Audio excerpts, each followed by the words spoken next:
Hukuncin kotun koli wadda ake ce ma Supreme Court, wadda daga ita sai Allah ya isa, na cewa a zo a biya haƙƙoƙin ciyamomi, mataimakansu da kansiloli, zaɓaɓɓu na daɗu da sakatarori.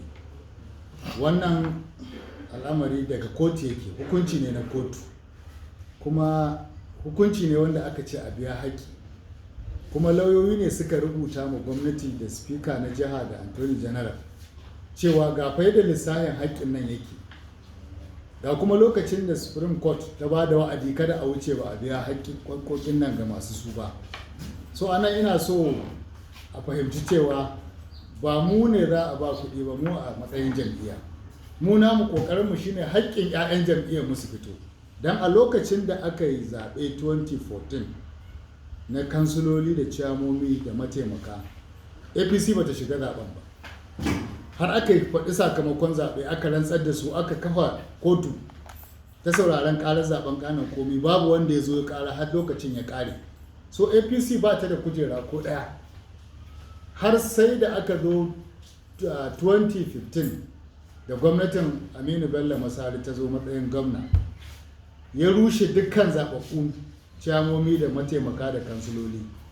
To daga nan ne ma aka rika cewa wasu na koma, so in ka koma ba zaɓaɓɓen ciyaman ka koma ko zaɓaɓɓen kansila ba, a'a ka koma tsohon ciyaman ko tsohon kansila, amma duk wanda zaɓe ya kawo aka zaɓa to kujerar PDP ce, don babu wata kujera ta wata jam'iyya a lokacin da aka yi wannan zaɓe. Har kuma gwamna ya rushe su, babu wanda aka taɓa waye gari ya koma APC yana ofis a ciyaman ko yana ofis a kansila ko mataimakin ciyaman.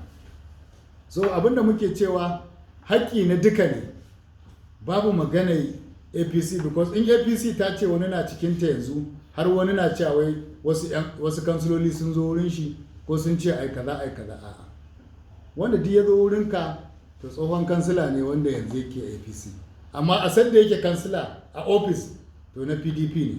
Mu ko mun nemi haƙƙi ne na wa'anda suke a ofis, wa'anda suka zanna a ofis aka rushe.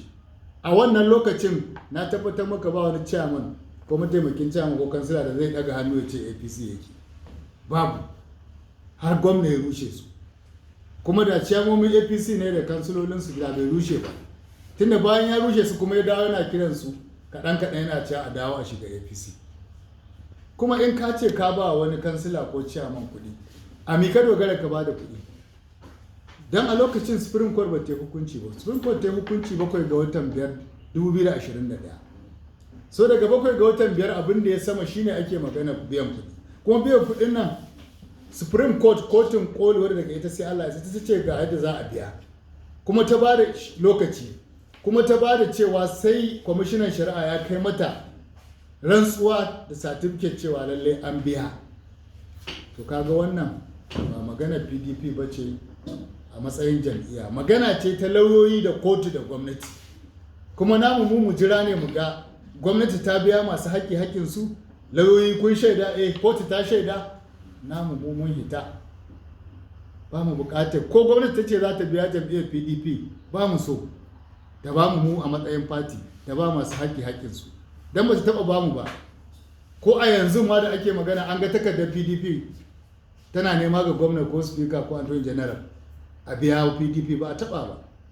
Wasiƙar mu ta zo tana neman a biya kuɗi, ba mu taɓa ba, kuma ba za mu yi ba, kuma ba hurumin mu bane, hurumi ne na lauyoyi, domin kotu ta bada hukunci kuma lauyoyi suka wakilce mu a kotu, ba mu muka tashi a kotu ba muka wakilci kanmu.